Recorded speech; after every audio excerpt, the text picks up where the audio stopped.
In 1862, Milwaukee shipped more wheat to the outside world than Chicago. Not nearly as much, not about the same, more.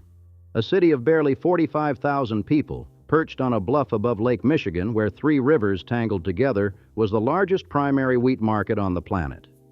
A grain dealer named Daniel Newhall operated 20 sailing vessels out of that harbor, moving 15,000 bushels a day to Buffalo, where the wheat caught the Erie Canal east to New York. One man, 20 ships, and an appetite for commerce that makes the whole story of Milwaukee make sense. Even the parts that came later, when the appetite was still there, but the commerce had moved on. The place had barely existed 30 years earlier. In 1818, a French-Canadian fur trader named Solomon Juneau arrived to work at Jacques Viau's trading post near the Menomonee River. He married Viau's daughter Josaphat, built the first store, opened the first inn, and started selling plots on the east side of the Milwaukee River to anyone willing to bet on the place. Over on the west side, a Connecticut surveyor named Byron Kilbourne had different ideas. He founded his own settlement, Kilbournetown, in 1837, and immediately began producing maps that made the east side look small, inconvenient, and slightly irrelevant. A third founder, George Walker, staked out the south side, Walker's Point, but without Eastern money behind him, he spent years tangled in legal disputes while the other two fought each other for supremacy. The fighting was not metaphorical. Kilbourne wanted his side of the river to dominate, so he aligned his streets to bypass Juneau Town and fought every attempt to build connecting bridges. When the Wisconsin legislature required a drawbridge in 1840, he treated it as an act of war. On May 8, 1845, Kilbournetown residents dismantled East Side bridges. East Siders retaliated by sinking structures on the west. Men armed themselves. Cannons may have been involved, though the historical record is a little breathless on the details. Nobody died, but the absurdity of two neighborhoods of the same small city waging infrastructure warfare finally convinced everyone, including Kilbourne, that unification was the only path forward. On January 31, 1846, 2 years before Wisconsin even became a state, the three settlements merged into the city of Milwaukee. Solomon Juneau became its first mayor. The population was roughly 10,000. What happened next was one of the great immigration stories of the 19th century. Beginning in the late 1840s, Germans poured into Milwaukee at a rate that would permanently define the city's character. The first wave came from southwestern Germany, farmers looking for cheap land. Then came the 48ers, political refugees from the failed revolutions of 1848. Men like Carl Schurz, who arrived in Milwaukee and found it already so thick with German cultural life that he called it the German Athens of America. By 1900, 34% of Milwaukee's population was of German background, the highest concentration of a single immigrant group in any major American city. They brought with them a love of music, a talent for engineering, an instinct for civic order, and an absolute command of the science of brewing beer. The wheat trade built Milwaukee's first fortunes, and the man who understood that best was Alexander Mitchell, a Scottish-born banker who became, by the 1860s, the wealthiest person in Wisconsin. Mitchell ran the state's largest bank, its largest railroad, the Chicago, Milwaukee, and St. Paul, and its largest insurance firm, Northwestern National. By the early 1870s, he controlled nearly 100% of the grain elevators in the city. When you shipped wheat out of Milwaukee, you shipped it through Alexander Mitchell. He understood that the grain trade needed a proper stage, so in 1876 he hired architect Edward Townsend Mix to build the Mitchell Building, a 6-story French Second Empire headquarters for his empire in stone. Then, noticing that the Chamber of Commerce next door was unhappy in cramped quarters, he offered to tear down their building and construct a new one at his own initiative. Mix designed it, and it was completed in 1880. The centerpiece of the new Chamber of Commerce building, now called the Mackey Building, was a 3-story commodity trading room, the Grain Exchange, with the first octagonal trading pit in America. The room was lavish beyond anything Milwaukee had seen. Frescoes of wheat sheaf medallions and Wisconsin wildflowers on the ceiling, colossal faux marble pillars with gilded capitals carved to depict locomotives and steamships, a sunken pit where men in derby hats set the price of wheat for the region. John Gerda, Milwaukee's preeminent historian, called it one of the most lavishly decorated public spaces in the region. It was a monument to the idea that Milwaukee would always be a city where agricultural wealth flowed through on its way to the world. It wasn't. By the middle of the 1870s, Minneapolis and St. Paul were pulling the wheat trade away. Chicago, with its superior rail connections and deeper financial markets, had already won the larger commercial war. By 1880, the volume of grain passing through Milwaukee's port was in steep decline. Grain trading at the Mackey Building continued, but with diminishing urgency, until it ceased entirely in 1935. Sometime after World War II, someone installed a false ceiling in the grain exchange, splitting that magnificent three-story room into makeshift offices. The frescoes disappeared behind drywall. The gilded capitals gathered dust above a drop ceiling that nobody working beneath it ever thought to question. It wasn't until 1981 that the Ashley family began restoring the room, painstakingly recreating the murals, frescoes, and plaster work over the course of 2 years. Today you can rent the grain exchange for weddings, but the loss of wheat didn't break Milwaukee. It merely changed what Milwaukee made, and what it made next was everything. The transition from trade to manufacturing was not a pivot, it was an escalation. Iron ore deposits in nearby Dodge County had been discovered in the 1840s, and the largest steel mill in Wisconsin opened in 1868 in Bayview, employing over 1,000 workers and rolling rails for the expanding railroads. Foundries and machine shops multiplied at a pace that rewrote the city's economy. An 1859 census counted 558 manufacturing establishments in Milwaukee County. By 1889, that number was 2,879. Manufacturing output totaled just under $19 million in 1869. By 1909, it was over $208 million. The names that emerged from this explosion would become synonymous with American industrial power. Edward P. Allis started a small ironworks in the 1840s that grew into Allis-Chalmers, eventually one of the largest and most diversified manufacturers in North America. The company made steam engines, flour mill equipment, sawmill machinery, electrical generators, water turbines, and eventually the bright orange farm tractors that became its most visible product. At its peak, the Allis-Chalmers plant in West Allis employed close to 15,000 people. Its foundry melted 80,000 tons of metal a year, casting parts that could weigh 135 tons. The X-ray machine used to inspect those castings was powered by 24 million volts. The welding table was, the company claimed, the largest in the Western Hemisphere. Workers heated metal to an orange glow and pounded it into the spindles for steam turbines, wearing no gloves. This was decades before OSHA, while overhead, heavy-duty cranes moved the pieces from station to station. Right across National Avenue, Henry Harnischfeger was experimenting with those very cranes, designing them to run on chains instead of ropes, a design that spawned Pauling and Harnischfeger, which became a global leader in mining equipment and overhead cranes. Bucyrus, lured to South Milwaukee in 1891 by local businessmen who offered 8 acres of land, 2 acres of docks on Lake Michigan, and $50,000 in cash, built the steam shovels and drag lines that dug the Panama Canal, the interstate highway system, and the foundation pits for skyscrapers across the country. Allen Bradley made the electrical controls that ran factories worldwide. A.O. Smith manufactured water heaters, and at its peak in the 1970s, was one of the world's largest producers of automotive frames, selling to Ford and General Motors.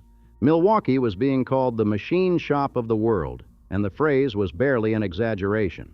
The city made steam engines, flour mill equipment, sawmill machinery, electrical generators, mining shovels, tractors, and automobile frames. It made the cranes that lifted the parts and the controls that ran the machines that made the parts. There was a beautiful self-sufficiency to it. Milwaukee's industries fed each other, creating an ecosystem where one company's innovation became another company's product line. The workers who poured out of these factories at shift change filled the neighborhoods that radiated from the Menomonee Valley, where rail lines and waterways converged in a tangle of industry that had been the city's economic spine since Byron Kilburn first ran tracks through it in the 1850s. And then there was beer. But before the beer, one more thing about the wheat era deserves mention because it connects to everything that followed.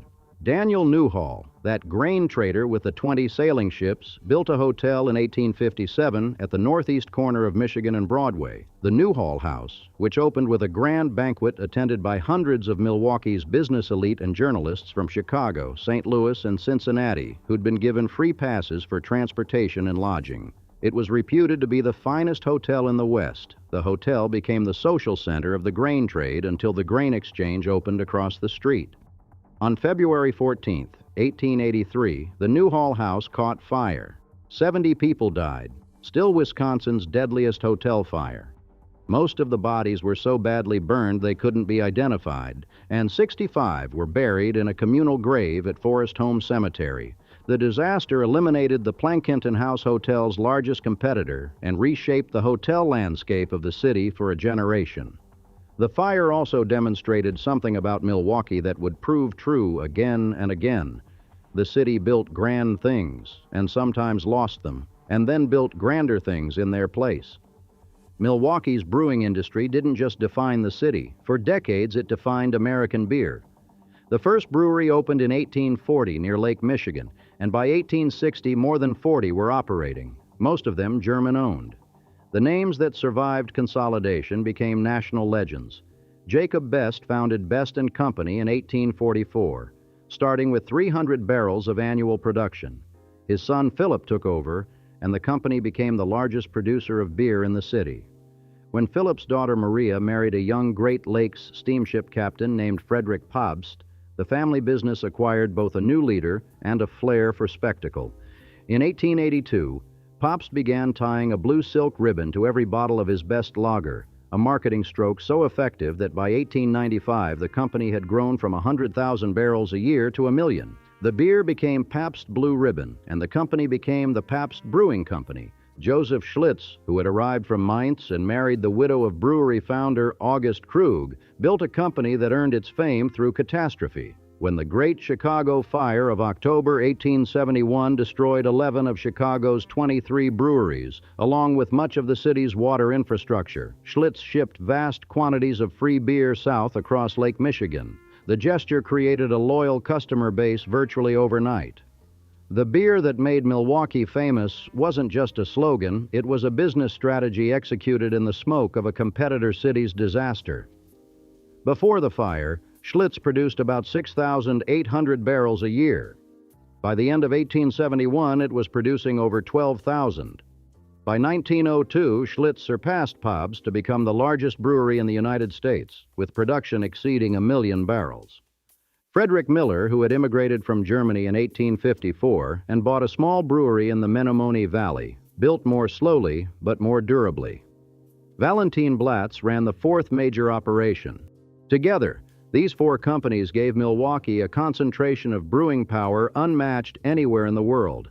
Carrie Nation, the temperance crusader, visited Milwaukee and declared, "If there is any place that is hell on earth, it is Milwaukee." She was speaking morally. The brewers were speaking commercially, and the money was extraordinary. Prohibition, when it came in 1920, shuttered nearly all of Milwaukee's 1,980 saloons. The major breweries survived by improvising. Pabst switched to cheese production, selling more than 8 million pounds of Pabstet cheese. Miller made a cereal beverage called Millo. Schlitz sold chocolate and soft drinks. The smaller operations simply closed.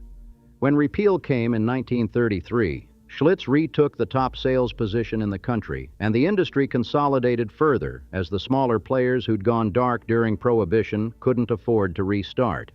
By the early 1900s, Milwaukee was home to 4 of the largest breweries in the world, all within a few miles of each other, all run by German-American families, all competing fiercely for saloon locations in working-class neighborhoods from Milwaukee to Chicago and beyond. By 1887, Schlitz alone owned around 50 saloons in Milwaukee. The brewers didn't just sell beer, they built the infrastructure of leisure. They constructed beer gardens, beer halls, amusement parks, hotels, and theaters. The Schlitz Palm Garden downtown was an ornate drinking palace. Pabst built a theater, a restaurant, a resort at Whitefish Bay. The beer money didn't just circulate through Milwaukee's economy, it shaped the city's physical landscape and its social life. All of this money, the beer money, the iron money, The railroad money, the meat-packing money from John Plankinton's empire, which at its peak was doing $15 million a year in sales with his partner Philip Armour, all of it needed somewhere to live. And so Grand Avenue was born. The street that ran west from the Milwaukee River became, in the 1860s and 1870s, Milwaukee's Boulevard of Wealth.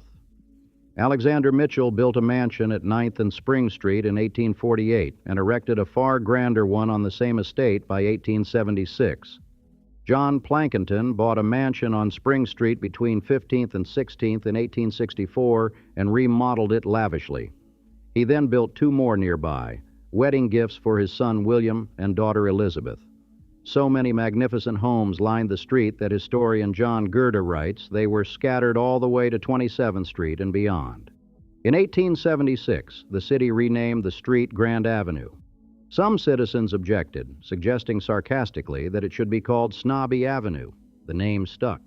The physical city that all this money built was extraordinary. Cream City brick, a distinctive creamy yellow made from clay in the Menominee River Valley, gave Milwaukee a visual identity unlike any other American city. The brick appeared everywhere, from workers' cottages to the grandest buildings in town, and it gave even modest neighborhoods a warmth and solidity that wood-frame cities couldn't match. The buildings of the 1890s represented Milwaukee's architectural peak, a decade when the city built as though it intended to last forever.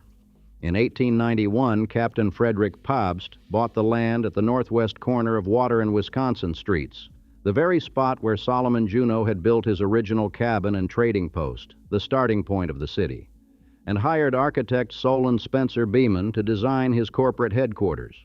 The Pabst Building rose 14 stories, about 235 feet, in brown brick ornamented with terracotta, crowned with a copper tower bearing 4 large clock faces. It was Milwaukee's first skyscraper, and for 4 years, its tallest building. The massive granite arch at its entrance became one of the most photographed features in the city. It held that distinction until 1895, when Milwaukee City Hall was completed. Designed by Henry C. Koch in the Flemish Renaissance Revival style, City Hall was modeled on German Rathhäuser, a deliberate nod to the city's dominant immigrant culture. Its tower rose 353 feet, making it the second tallest building in America at the time, exceeded only by Philadelphia's City Hall. The foundation rested on 2,584 white pine piles driven into the marshy ground near the Milwaukee River. Inside, an 8-story atrium soared upward in a way that made visitors feel they were standing in a European cathedral rather than a municipal building. At the top of the tower, a bell cast by the local firm of G. Campbell & Sons, weighing over 22,000 pounds and named Solomon Juneau, first chimed on New Year's Eve, 1896. The clock face measured 18 feet across, with glass numerals 2.5 feet high. At completion, it was believed to be the 3rd largest clock in the world. Koch, who also designed the Pfister Hotel and Gesu Church, was the architect who most fully expressed Milwaukee's ambitions in stone and brick. The Pfister Hotel, which opened in 1893, was the vision of Guido Pfister, a German immigrant who had made a fortune in the leather tanning business. Pfister wanted a grand hotel of the West, and he spent over $1 million to get one. Koch designed it in the Romanesque Revival style, with Wauwatosa limestone on the first 2 floors and cream brick above, fireproofing throughout, electricity, and thermostat controls, features that were revolutionary for the time. The lobby featured marble wainscoting, cast iron railings, and a barrel-vaulted plaster ceiling with paintings that made guests stop and look up. Guido Pfister died before the hotel opened. His son Charles saw the project through.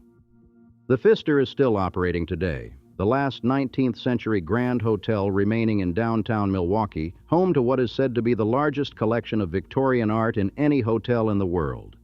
That same decade, on the city's south side, something even more remarkable was taking shape.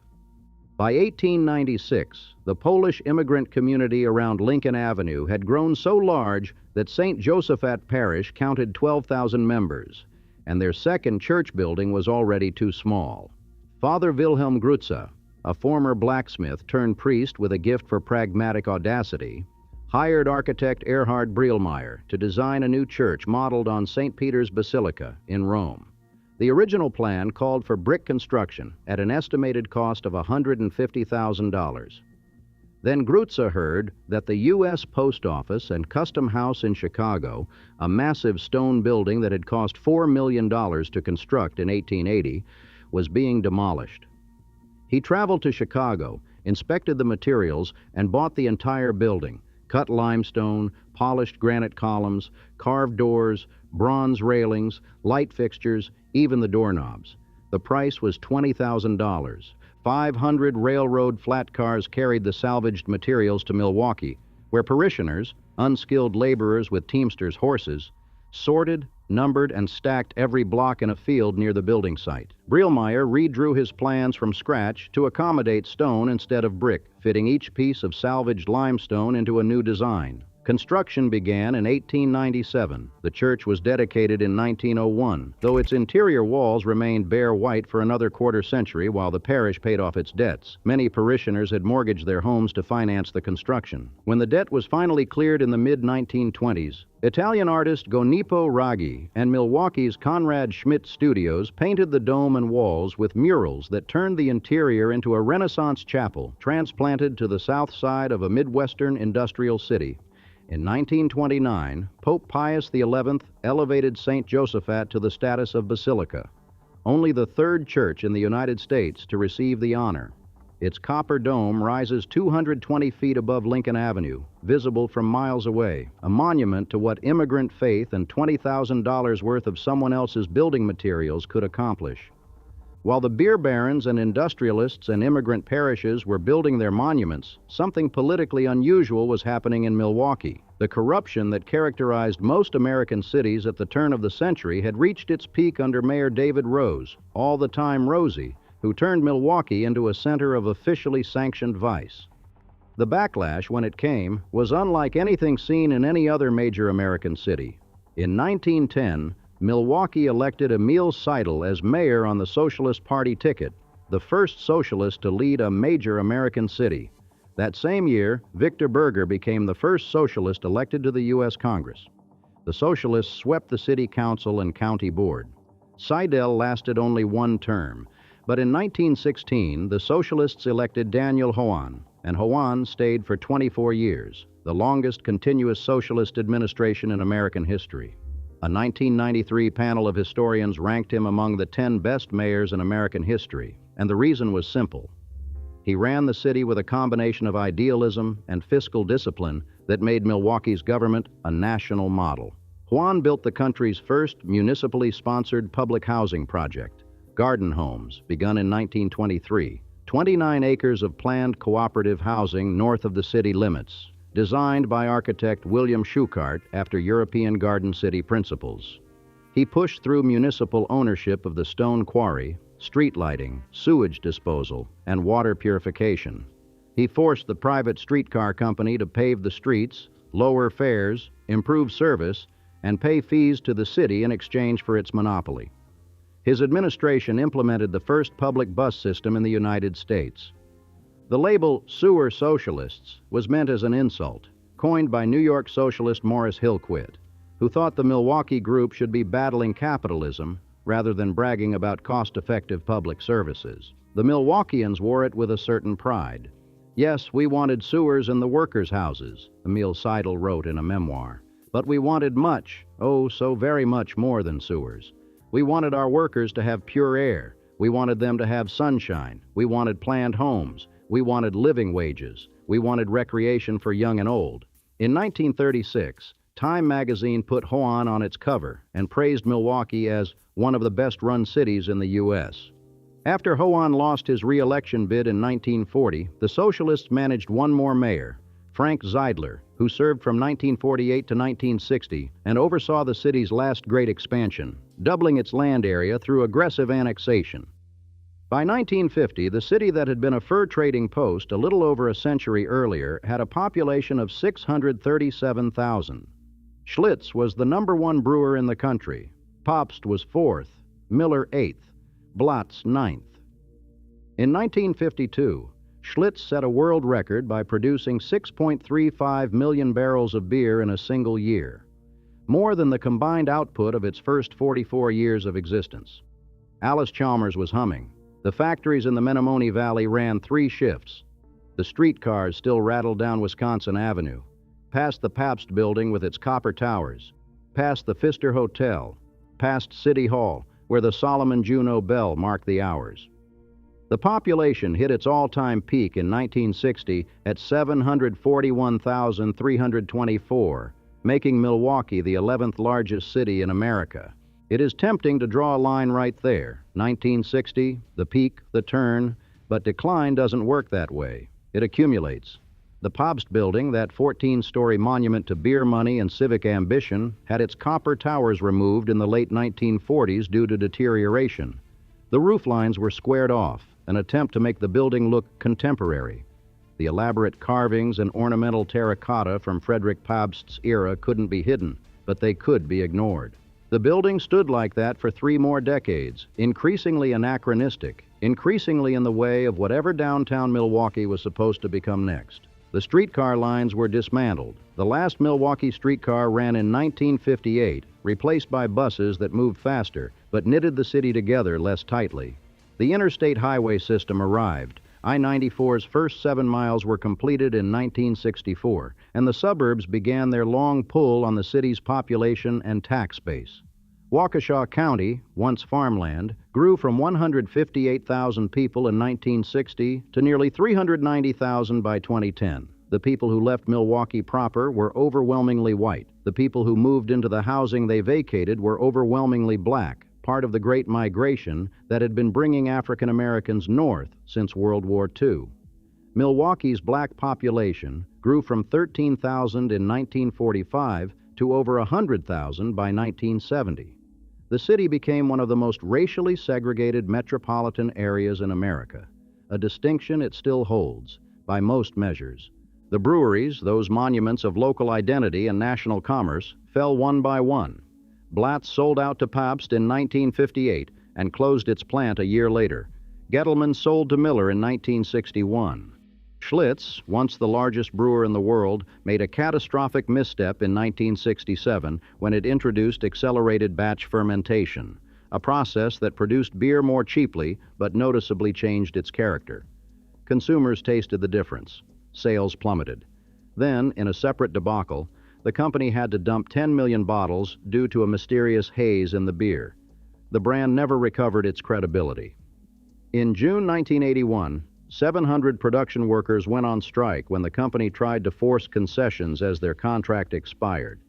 Schlitz closed the Milwaukee plant rather than settle.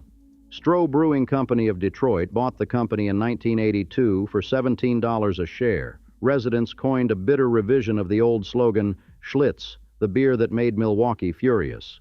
In 1981, the same year Schlitz closed, the Pabst Building was demolished to make way for a modern office tower. During the demolition, preservationists made a last attempt to save the building's ornate granite arch, the one that had stood at the corner of water in Wisconsin for 90 years, on the exact spot where Solomon Juneau built his cabin. The arch stood alone after the rest of the building came down. Workers tried to push it over on its side so it could be moved. The attempt failed. The arch was too damaged. Its pieces were hauled to a landfill. The site sat vacant for 7 years until the current building, 100 East Wisconsin, was constructed in 1988 with what its architects described as a modern interpretation of the old Pabst Building. It has a granite-clad base. It does not have 4 copper clock towers. Pabst Brewing itself closed its Milwaukee brewery in 1996. Ending a 152-year association with the city. The company moved to San Antonio. The Schlitz Brewery complex was converted with tax increment financing into an office park called Schlitz Park. The Pabst Brewery complex became a mixed-use redevelopment. The Milwaukee Brew House, that massive brewing facility, stood empty until it was demolished in 2013. Of the 4 great breweries that once made Milwaukee the beer capital of the world, only Miller remains, now operated as part of a global conglomerate. The manufacturing base followed a parallel trajectory, slower but just as thorough. Allis-Chalmers, that colossus that had employed 15,000 people, began its long contraction in the 1970s and was effectively gone by 1999. A photograph exists of Frank Shansky, who assembled wheel weights in the tractor division, taken on the plant's last day of production. His co-workers are smiling in the photo. "It's ironic they're smiling," Shansky later said. "But my recollection is we had all known this was coming, and we were in a very camaraderie-type mood." Above a retail store that now occupies part of the old factory complex, a Pauling and Harnischfeger crane still hangs from the ceiling, a piece of machinery so heavy that removing it would have been more expensive than leaving it in place. The population numbers tell the story with the cold precision of census returns. From 741,324 in 1960, Milwaukee fell to 717,000 in 1970, then 636,000 in 1980, then 628,000 in 1990, then 597,000 in 2000. The city dropped from 11th largest in America to 31st.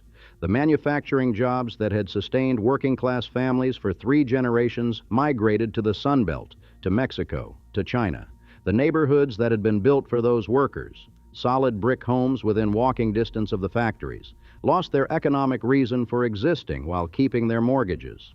Milwaukee's inner city became one of the most economically distressed in the Midwest, its poverty rates climbing as its industrial base shrank.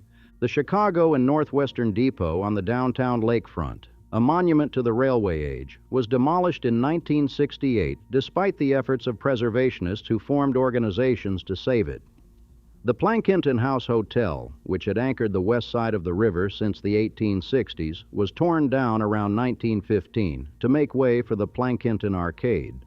The arcade itself eventually became part of the Grand Avenue Mall, opened in 1982 as an attempt to bring suburban-style shopping back downtown. The Hotel Randolph, an elegant 12-story red brick hotel built in 1927, declined through decades of neglect until the city bought the property in 1984 and demolished it with a controlled detonation the following year, hoping a vacant lot would attract developers. It became a surface parking lot instead, and as of the last reliable reports, it remained one. What survives is remarkable precisely because so much was lost. City Hall still stands, its tower still the most recognizable feature of the Milwaukee skyline despite the taller buildings that now surround it. The Solomon Juneau bell still chimes. The clock still keeps time behind its 18-foot face. The Pfister Hotel still operates, still displays its Victorian art collection, still serves guests in the lobby where Coke's barrel-vaulted ceiling arches overhead. The Pabst Mansion, which in 1975 came within a signature of being demolished for a parking lot, was rescued by a group called Wisconsin Heritages, placed on the National Register, and opened as a museum in 1978. 40,000 visitors a year walk through the rooms where Captain Pabst entertained Theodore Roosevelt, through the men's parlor in mahogany and the ladies' parlor in white enamel, past the 14 hidden compartments in Pabst's study. The Basilica of St. Josaphat still rises from Lincoln Avenue, its copper dome still visible from miles across the south side, though few Polish Catholics remain in the neighborhood around it. In 1984, a severe storm ripped away part of the dome's copper roof, and water damage threatened the entire structure. The restoration campaign that followed raised over $6 million and brought the basilica back to something approaching its original splendor. The oval paintings inside the dome had been daylight scenes when Gonipo Raggi first painted them. After a 1950s electrical fire darkened them with smoke, Raggi returned and, unable to undo all the damage, converted them to nighttime scenes, complete with stars. The building adapted to its wounds the way the city adapted to its losses, not by pretending nothing had happened, but by finding a new version of beauty in what remained. The grain exchange room in the Mackey Building is restored. The Mitchell Building, Alexander Mitchell's French Second Empire headquarters, still stands next door. Its exterior almost exactly as it appeared in 1876. The iron block building with its cast iron facade shipped from New York by boat in 1860 is still downtown, one of the last of its kind in the country. Turner Hall, built in 1883, is still hosting concerts in its ballroom, a National Historic Landmark and the last vestige of 19th century German Milwaukee still devoted to its original purpose. The Pabst Theater, built by Captain Pabst in 1895 in the tradition of European opera houses, is still operating. One of the oldest continuously running theaters in the United States, with its Austrian crystal chandelier and white Carrara marble staircase and proscenium arch highlighted in gold leaf. Milwaukee today has a population of roughly 577,000, down nearly 25% from its 1960 peak.